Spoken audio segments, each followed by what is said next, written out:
టాలీవుడ్ లో ఏడాదిలో చూసిన విజయాల శాతం 15 నుంచి 25కు మించదు. కోవిడ్ మహమ్మారి కారణంగా 2021 మే, జూన్ నెలల్లో లాక్డౌన్ విధించడంతో ఆ ప్రభావం సినిమాలపై పడింది. థియేటర్లు మూసివేయడంతో సక్సెస్ రేట్ తగ్గింది. 2021 సంవత్సరంలో 203 state movies, 64 dubbing movies release అయ్యాయి. 2021 జనవరిలో స్టేట్ మూవీస్ 21, డబ్బింగ్ మూవీస్ 5 విడుదలయ్యాయి. రవితేజ, శృతి హాసన్ జంటగా నటించిన క్రాక్ చిత్రం సంక్రాంతి బరిలో హిట్ మూవీగా నిలిచింది.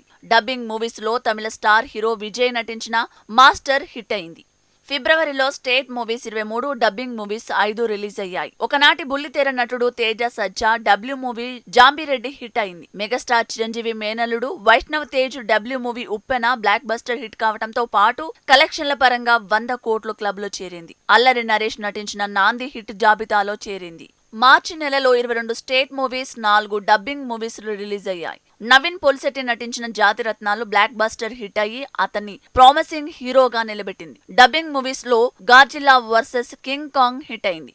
ఏప్రిల్ నెలలో 12 స్టేట్ మూవీస్, 6 డబ్బింగ్ మూవీస్ వచ్చాయి. పవన్ కళ్యాణ్ వకీల్ సాబ్గా వచ్చి వసూళ్లు కొలగొట్టాడు. కరోనా కారణంగా లాక్డౌన్ ప్రకటించడంతో మే, జూన్ నెలలో థియేటర్లో సినిమాలు రిలీజ్ కాలేదు. జూలై నెలల్లో 7 స్టేట్ సినిమాలు విడుదలయ్యాయి. సత్యదేవ నటించిన తిమరుసు హిట్ అయింది. ఆగస్టు నెలలో 24 state movies, 6 dubbing movies release అయ్యాయి. ఎస్ఆర్ కళ్యాణ మండపం ప్రేక్షక ఆదరణ పొందింది. శ్రీ విష్ణు నటించిన రాజరాజ చోరా హిట్ అయింది. సెప్టెంబర్ నెలలో స్టేట్ మూవీస్ 22, డబ్బింగ్ మూవీస్ 12 విడుదలయ్యాయి. నాగ చైతన్య, సాయి పల్లవి జంటగా నటించిన లవ్ స్టోరీ సూపర్ హిట్ అయింది. అక్టోబర్ నెలలో straight movies 23, dubbing movies 5 release అయ్యాయి.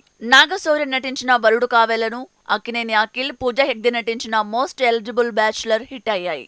నవంబర్ నెలలో స్టేట్ మూవీస్ 23, డబ్బింగ్ మూవీస్ 6 విడుదలయ్యాయి. సంతోష్ శోభన్, మెహ్రిన్ జంటగా నటించిన మంచి రోజులు వచ్చాయి హిట్ అయింది. డిసెంబర్ నెలలో straight movies 22, dubbing movies 6 release అయ్యాయి. బాలకృష్ణ, బోయపాటి అఖండ చిత్రంతో హ్యాట్రిక్ హిట్ సాధించారు. అల్లు అర్జున్, రష్మిక మందన, సుకుమార్ కాంబోలో పాన్ ఇండియా మూవీగా రిలీజ్ అయిన పుష్ప సూపర్ హిట్ అయింది. ఇక నాని, సాయి పల్లవి, కృతి శెట్టి కాంబోలో శామ్ సింగరాయ్ హిట్ సాధించి 2021 సంవత్సరం 3 సూపర్ హిట్ మూవీలతో ముగియటం శుభ సూచికంగా భావిస్తున్నారు సినీ ప్రియులు.